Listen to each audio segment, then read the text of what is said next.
feel like this defense continues to take steps every week? It seems like it is, forcing turnovers, getting big stops. Yeah, I would definitely say we're taking steps every week.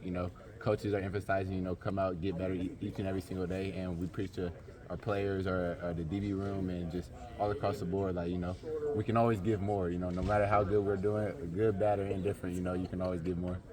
One of your old teammates is a Gopher now. John, have you talked to him? Nah, he had hit me a little while ago, asking me about I think it was like the Rutgers receivers or something.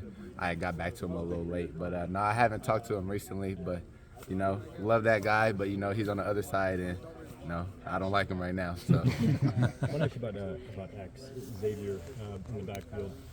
What does he bring to a defense? If he's been playing for 4 years now. What does he kind of add to your defense? Yeah, I mean, I think he brings a lot. He brings confidence. He brings emotion, brings intelligence. He's a smart man back there. I know when I got him at safety, I know I just look at him and I know what call we're gonna go to, and I feel like across the secondary we all just got that bond where we kind of know what we're gonna do. It feels like he's bringing the wood a little more hitting. It feels like he's delivering a lot bigger hits. You guys sense that too, that he's playing maybe with a chip on his shoulder, like just delivering more blows to people? He's always been a hitter. Big guy, wanting to come down, stop the run. So none of that surprised me. Even during the game when I think he caused the forced fumble, I was like, oh snap! Like you heard that one if you were near it. So he's always been a hitter. Always been my dog, my teammate. So man, love that guy. Can't wait to see him grow in every single game this year.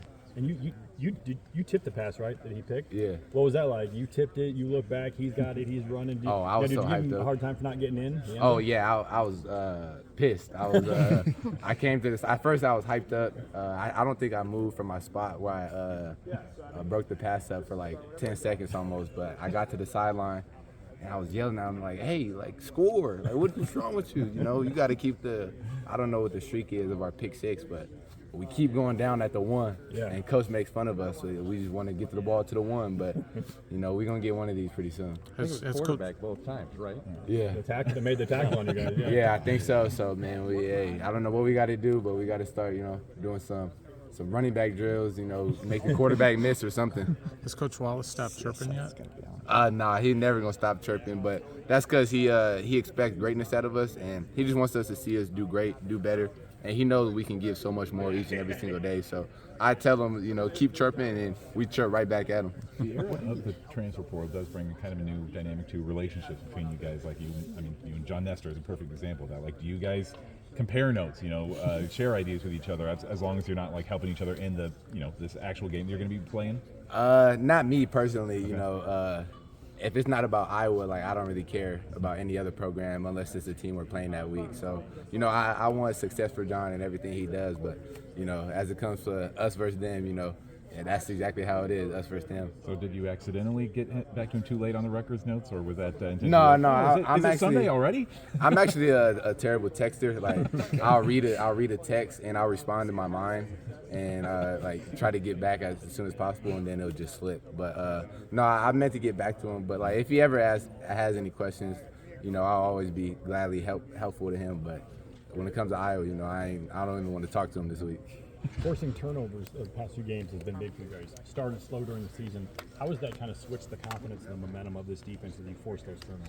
Yeah, I think it goes back to what I said a couple of weeks ago. Like, we know it's going to come. Like, as long as we're in the right position, like just like X's pick, like I broke it up and he was in a perfect position to go out there and pick it off. So as long as we're doing our job, we know the turnovers are going to come, and not trying to do other people's jobs or force anything, just being in the right position at the right time. And as long as you're around the ball, running to the ball, then you have an opportunity to make a play.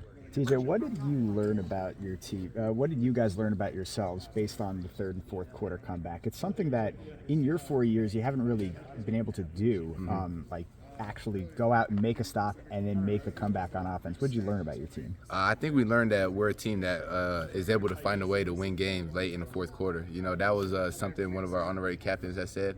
And I had preached that after the Indiana game, like we got to find a way to win games late. And this week last week we found a way. So that's one thing I said we definitely learned.